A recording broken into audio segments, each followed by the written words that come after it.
Hello friends, मी कमलाकर वाघ आपलं स्वागत करतो आपल्या यूट्यूब चॅनल MPSC स्टडी पॉईंटवर. आज आपण बघूयात पंचवार्षिक योजनांचा पुढील भाग. गेल्या लेक्चरमध्ये आपण पाहिलं पहिल्या 3 पंचवार्षिक योजना व तिसऱ्या पंचवार्षिक योजनेनंतरचा योजना अवकाश. या लेक्चरच्या सुरुवातीपासून पाहूयात आपण चौथी पंचवार्षिक योजना आणि त्यापुढील योजना.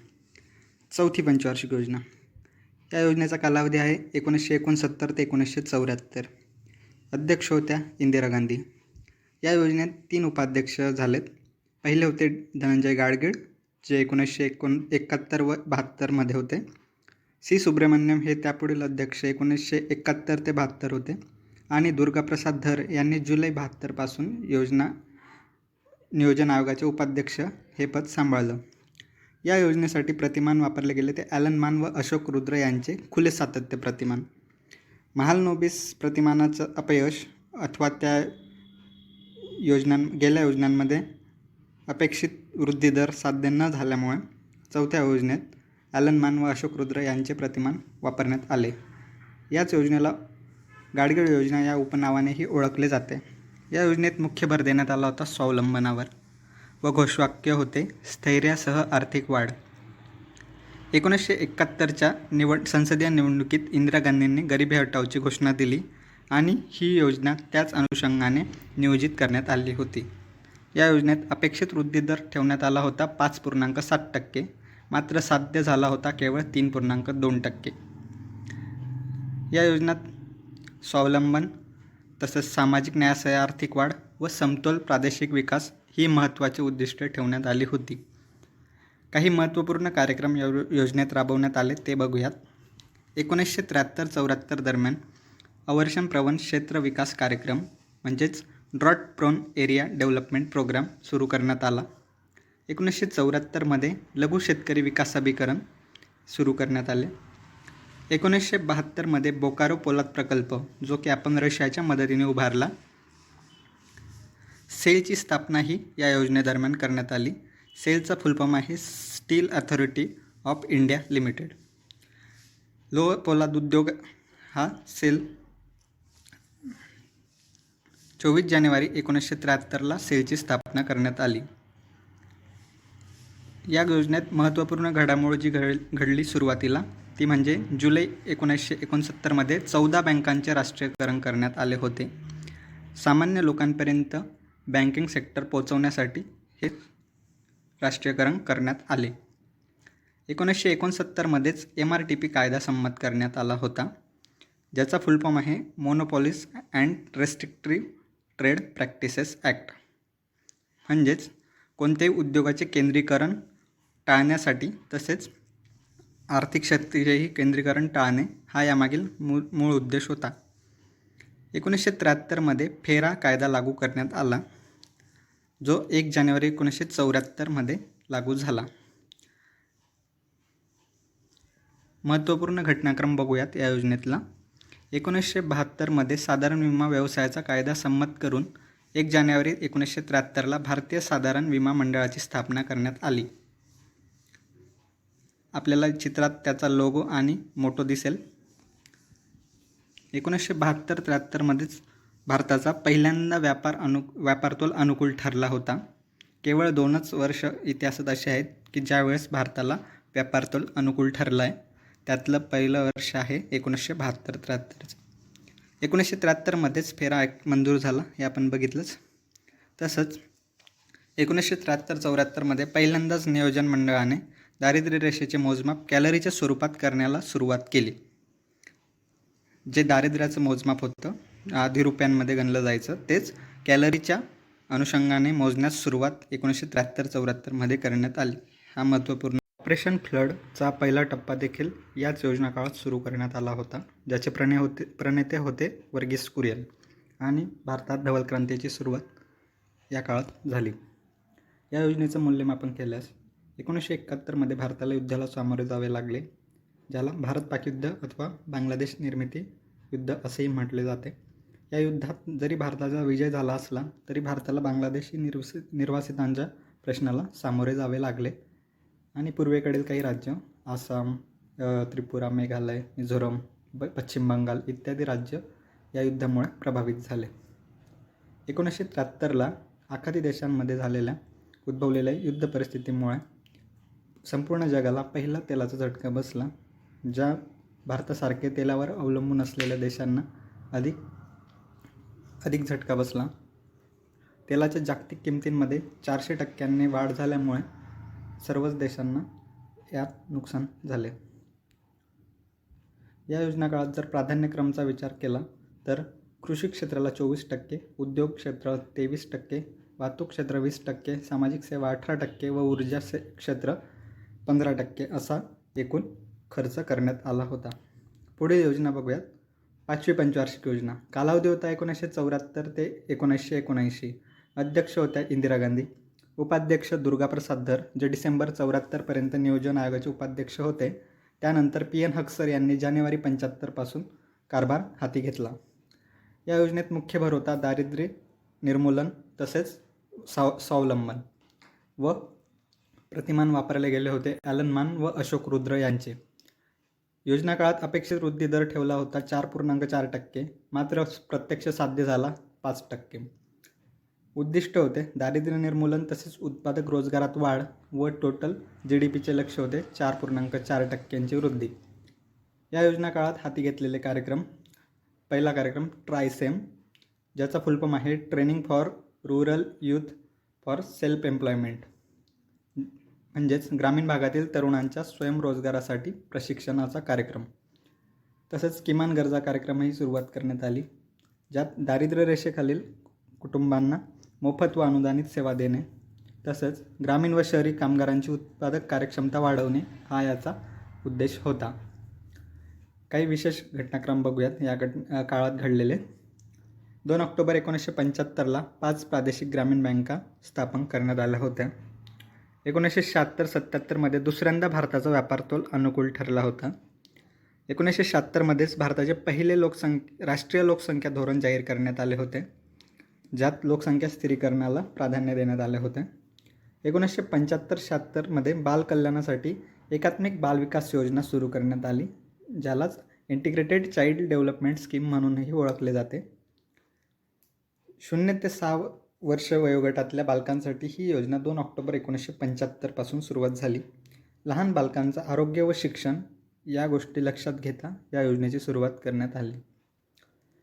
1977-78मध्ये वाळवंटी क्षेत्राकरता व परिस्थितीय संतुलन प्रस्थापित करण्यासाठी वाळवंट विकास कार्यक्रम डेझर्ट डेव्हलपमेंट प्रोग्राम सुरू करण्यात आला. राष्ट्रीय प्रौढ शिक्षण कार्यक्रम 2 ऑक्टोबर 1978 पासून सुरू करण्यात आला. याचा उद्देश होता 15 ते 35 वयोगटातील 10 कोटी निरक्षरांपर्यंत 5 वर्षात शिक्षणाच्या सुविधा पुरवणे आणि एकूणच साक्षरता वृद्धी. तसंच 18 मे 1974ला पोखरणला अणुचाचणी घेण्यात आली आणि जेणेकरून भारताने सिद्ध करून दाखवले की तो सुद्धा अण्वस्त्र निर्मिती करू शकतो. तसंच या योजनेत HDFC housing development finance corporation या बँकेची ऑक्टोबर 1977मध्ये स्थापना करण्यात आली होती. यासाठी पुढाकार घेतला होता हसमुखभाई पटेल यांनी. या योजनेचे मूल्यमापन केल्यास 1973मध्ये बसलेल्या ऑइल शॉकमुळे या योजनेत महागाई वाढली होती आणि आपल्याला चलन फुगवट्याला सामोरे जावे लागले होते. दारिद्र्य निर्मूलन, बेरोजगारी व स्वावलंबन या क्षेत्रामध्ये आपल्याला अपयश आले. मात्र योजनेच्या शेवटी मोठ्या वृद्धी दरासाठी अर्थव्यवस्था तयार असल्याची अपेक्षा निर्माण झाली होती. या योजनेकाळात महत्त्वपूर्ण घटना घडल्या त्या म्हणजे 26 जून 1975ला इंदिरा गांधींनी लावलेली आणीबाणी, तसंच 1 जुलै 1975मध्येच 20 कलमी कार्यक्रमाचीही घोषणा करण्यात आली होती. पुढील योजना पाहूयात. 6वी पंचवार्षिक योजना. या योजनेचा कालावधी होता एप्रिल 1980 ते मार्च 1985. अध्यक्ष होते इंदिरा गांधी 1984पर्यंत आणि त्यानंतर उर्वरित काळासाठी राजीव गांधी. उपाध्यक्ष होते ND तिवारी, शंकरराव चव्हाण आणि नंतर PV नरसिंह राव. मुख्य भार या योजनेचा दिला गेला होता दारिद्र्य निर्मूलन व रोजगार निर्मितीवर.